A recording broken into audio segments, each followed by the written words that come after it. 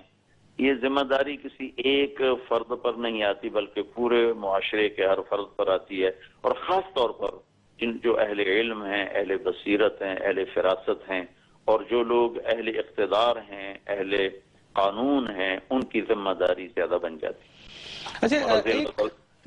جی فرمائیے گا مولانا، آپ فرما رہے عمر رضی اللہ تعالیٰ عنہ مسجد میں بیٹھے رو رہے تھے، تو کسی نے پوچھا آپ کیوں رو رہے ہیں؟ تو فرمایا دجلہ کے کنارے کتا بھی پیاسا مرا تو عمر پوچھا جائے گا۔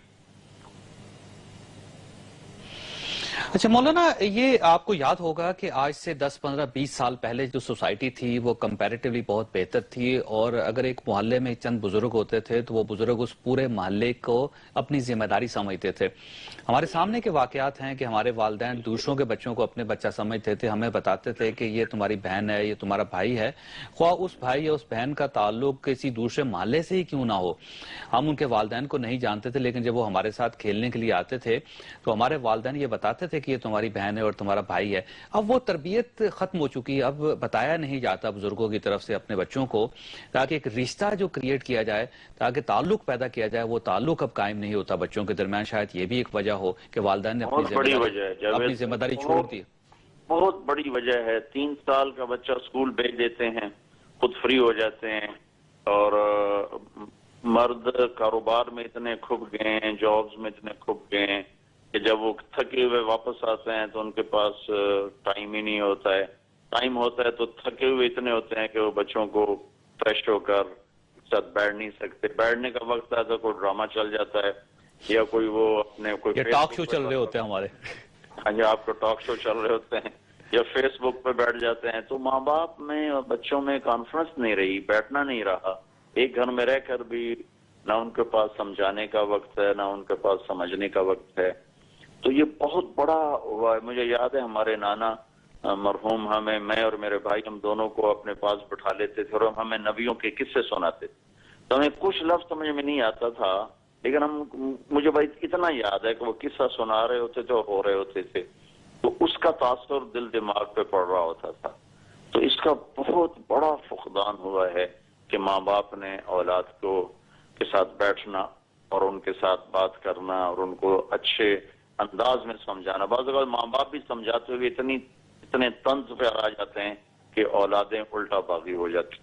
مولانا، میں نے یہ وقفہ لینا ہے اور یہ اس کے بعد ہمارا آخری حصہ ہوگا اس پروگرام کا، لیکن وقفہ لینے سے پہلے مولانا آپ کی وساطت سے ایک چیز اپنے سننے والوں اور دیکھنے والوں کے سامنے رکھتا جاتا ہوں کہ اس میں کوئی شک نہیں کہ ہم سب مصروف ہوتے ہیں۔ ہو سکتا ہے میں مصروف ہوں یا میری بیگم مصروف ہوں، یہ کاروبار کرتے ہوں یا کسی دفتر میں کام کرتے ہوں یا گھر کے معمولات میں مصروف ہوں، لیکن ہمارے بزرگ جو بچوں کے دادا ہیں یا نانا ہے یا محلے میں جو بزرگ ہیں، وہ تو فارغ ہوتے ہیں، ان کے پاس تو شاید اتنا کام نہیں ہوتا۔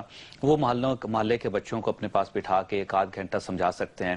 اسی طرح دادا اور نانا اپنے پوتوں اور نواسوں کو، نواسیوں اور پوتیوں کو بٹھا کے ان کو سمجھا سکتے ہیں۔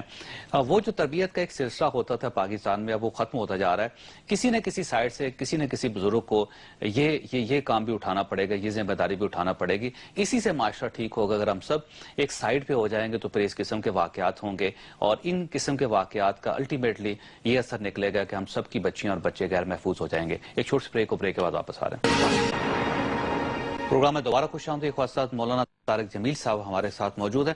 مولانا، اگر فرض کیجئے کہ والدین مصروف ہیں تو جو بچوں کے دادا ہوتے ہیں یا نانا ہوتے ہیں وہی اگر ذمہ داری اٹھا لیں تو اس سے بھی مسائل ختم ہو سکتے ہیں، اس سے بھی تربیت ہو سکتی ہے بچوں کی۔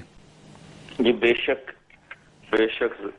ہر آدمی اپنی سطح پر یہ ذمہ داری لے تو کمی تو ضرور آئے گی، اس میں تو کوئی شک نہیں۔ ہمیں نا امید تو نہیں ہونا چاہیے، اپنی محنت تو کرتے ہی رہنا چاہیے۔ اور یہ ہمارے بزرگ اگر وہ تھوڑا ہمت فرمائیں، والدین ہمت فرمائیں اور اداروں کے ٹیچرز ہمت فرمائیں تو انشاءاللہ آہستہ آہستہ یہ اندھیرا اجالے میں بدل سکتا ہے۔ اس میں تو کوئی ایسے نا امیدی والی بات کوئی نہیں ہے۔ مولانا ہمارے اپنے بچپن کے واقعات ہیں وہ بہت سارے. ہمارے جو محلہ تھا اس میں ایک نلکا تھا جس سے سارے محلے کے لوگ پانی بھرتے تھے. وہاں میں نے اپنے خود والد صاحب کو دیکھا کہ وہ اور میں جا رہے تھے تو وہاں ایک چھوٹی سی بچی تھی 7-8 سال کی ہوگی. وہ نلکے سے پانی بھی بھر رہی تھی اور ساتھ اوپر دیکھ رہی تھی کسی چھت کی طرف. تو میرے والد صاحب وہاں پہ رکنے کے بعد اس کو ایک ہلکا سا تھپڑ مارا, اسے کہا نظریں نیچی کرو. میں نے بعد میں اپنے والد صاحب سے پوچھا بھی کہ اس کا تو ہمارے ساتھ کوئی تعلق نہیں تھا. انہوں نے کہا نہیں, اس محلے میں رہنے والی ہر بچی میری بچی ہے اور میری ذمہ داری ہے کہ میں اس کی تربیت کروں اور میں یہ تربیت کرتا رہوں گا. لیکن اب یہ سلسلہ ختم ہو گیا. والدین یا بزرگ دوسروں کے بچوں کی ذمہ داری نہیں اٹھاتے جبکہ ان کو اٹھانی چاہیے. بے شک بے شک بے شک. مولانا جی انما المؤمنون اخوہ, تمام امت آپس میں بھائی بھائی ہیں, ایک دوسرے کی ذمہ دار ہیں. اچھا مولانا, کیونکہ پروگرام کا آخری حصہ ہے تو میری آپ سے درخواست ہے کہ وہ ان تمام بچیوں کے لیے دعا فرما دیجیے جو اس قسم کی درندگی کا نشانہ بن رہی ہیں, بالخصوص سنبل بچی جو اس وقت لاہور میں ایڈمٹ ہے اور اس کی وجہ سے پورا ملک مغموم ہے, اداس ہے. تو ان سب کے لیے آپ دعا فرما دیجیے اور اس کے ساتھ ساتھ ہمارے پورے معاشرے کے لیے دعا فرمائیے کہ ہم اپنی اصلاح کر لیں تاکہ اس قسم کے واقعات کم از کم نہ ہو سکیں جس سے ہم اپنی نظروں سے خود گر جائیں. میں بھی ہاتھ اٹھاتا ہوں, آپ بھی ہاتھ اٹھائیں, اور جو یہ پروگرام دیکھ رہے ہیں ہمارے بھائی بہن وہ بھی ہاتھ اٹھائیں اور درود شریف پڑھیں. اللہم لک الحمد کما انت اہلہ فصلی علی محمد کما انت اہلہ وفعل بنا ما انت اہلہ انک اہل التقوی و اہل المغفرہ. اے زمین آسمان کے تنے تنہا حکمران بادشاہ اللہ, ہم تیری بارگاہ میں دکھی ہو کر, مظلوم ہو کر حاضر ہو رہے ہیں. اے ہمارے رب, ہماری ساری امیدیں کٹ چکی ہیں, ٹوٹ چکی ہیں. تو ہماری آخری پناہ گاہ ہے.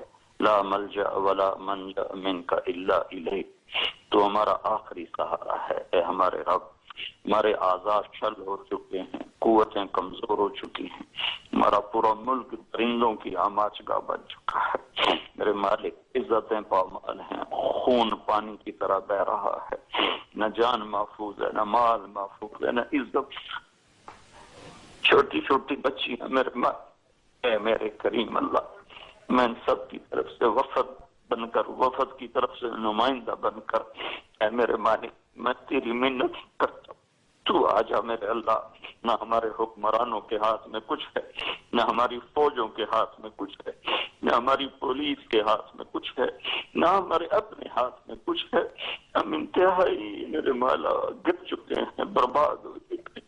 اے میرے مالک, ہم تیری بارگاہ میں منت کر, میرے مولا ہماری بیٹیوں کو عزت دے, ہماری اولادوں کی حفاظت فرما, میری جان مال کی حفاظت فرما.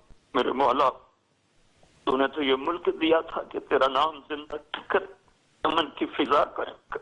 اے میرے مولا, ہم نے اپنے ہاتھوں سے اپنے چمن کو آگ لگا, اپنے ہاتھوں سے اپنی بنیادوں کو اکھاڑ کے پھینک دیا. اے میرے مالک, ہم تیری منت کرتے, حکمرانوں سے گلہ نہیں ہے, فوجوں پولیس سے گلہ نہیں ہے, تیری بارگاہ میں ہم اپنا دکھڑا بیان کرتے. تو آ جا میرے اللہ, اس ملک کے حالات کو ٹھیک کر.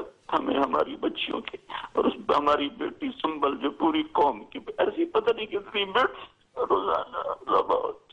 اے میرے رب, ہمارے تو الفاظ ہی ختم ہو گئے, 9 ہی رہ گئے. تو آ جا, تو مہربانی کر دے, تو مہربانی کر دے, مہربانی کر دے میرے مالک. مظلوم کی آنکھ پر تو تیرا عرش ہے ریاست. کتنے مظلوم اس دیش میں آئے پر سسکیاں پر رہے. ربنا ظلمنا انفسنا وإن لم تغفر لنا وترحمنا لنكونن من الخاسرين. ربنا آتنا في الدنيا حسنة وفي الآخرة حسنة وقنا عذاب النار. وصلى الله تعالى على النبي الكريم. آمين برحمتك يا أرحم الراحمين. مولانا آپ کا بہت بہت شکریہ. خاص طور آپ نے مولانا طارق جمیل صاحب کی گفتگو سنی, ان کی آواز میں درد بھی تھا, دکھ بھی تھا, اور ایسے لگتا ہے کہ جیسے اندر سے ایک آواز آ رہی ہے، اور یہ وہ آواز ہے جس کی اس پورے معاشرے کو ضرورت بھی ہے اور انتظار بھی ہے۔ مولانا کے تمام جذبات اپنی جگہ پہ، ان کی دعائیں بھی اپنی جگہ پہ، لیکن کچھ چیزیں میں آپ کے سامنے رکھنا چاہتا ہوں پروگرام کے آخری حصے میں۔ یہ بچے سب ہمارے اپنے بچے ہیں، اور ان بچوں کی حفاظت اور ان کی نگہداشت اور ان کی تربیت ہماری ذمہ داری ہے۔ یہ یاد رکھیے گا کہ جب دو بچے محلے میں ہوتے ہیں تو دونوں بچے ایک دوسرے کے اوپر اثر انداز ہوتے ہیں۔ اگر میں صرف اپنے بچے کی تربیت کروں گا اور دوسرے بچے کی تربیت نہیں کروں گا تو وہ بری تربیت والا بچہ میرے بچے کے اوپر اثر انداز ہوگا، اور اس سے میرے بچے کے اخلاق بھی خراب ہو جائیں گے، جس کے اوپر میں بہت توجہ دے رہا ہوں۔ ہمارے لیے ضروری یہ ہے کہ جہاں ہم اپنے بچے کو وقت دیں، ہم اس کے ساتھ ساتھ اس کے دوستوں کو بھی وقت دیں، اور اس محلے میں رہنے والے دوسرے بچوں کی بھی تربیت کریں، ان کی بھی تھوڑی سی تربیت کر کے ان کو بھی سمجھائیں کہ بیٹا اچھی چیز کیا چیز ہوتی ہے اور بری چیز کیا چیز ہے، اور بری عادات سے آپ نے کیسے بچنا ہے۔ کیونکہ اگر ایک ہمسائے کا بچہ خراب ہوگا تو یقیناً میرے بچے پر اثر انداز ہوگا۔ دوسرا، اپنے بچوں کو باہر نکلنے سے روکیں۔ آپ کا بچہ یا بچی اگر دہلیز پر کھڑی ہے تو اس کو اکیلا وہاں پہ نہیں ہونا چاہیے، کیونکہ جب وہ اکیلا یا اکیلی گلی میں جائے گی بچی تو اس کے گم ہونے کے یا اس کے نشانہ بننے کے بہت زیادہ چانسز بڑھ جائیں گے۔ آپ کبھی بچوں کو باہر نہ بھجوائیں، اور اگر بھجوائیں تو ان کے ساتھ کوئی بڑا ہونا چاہیے تاکہ سنبل جیسے واقعات جو ہیں وہ اس کا تدارک کیا جا سکے یا ان میں کمی لائی جا سکے۔ اس ملک کے ہر بچے کو اگر آپ اپنا بچہ سمجھیں گے تو تبھی آپ کے بچے محفوظ ہوں گے۔ بصورت دیگر آپ کا بچہ اور دوسرے کا بچہ، سب بچے خراب ہو جائیں گے۔ اللہ تعالیٰ آپ اور آپ کے اہل خانہ گھر قسم کی مصیبت سے محفوظ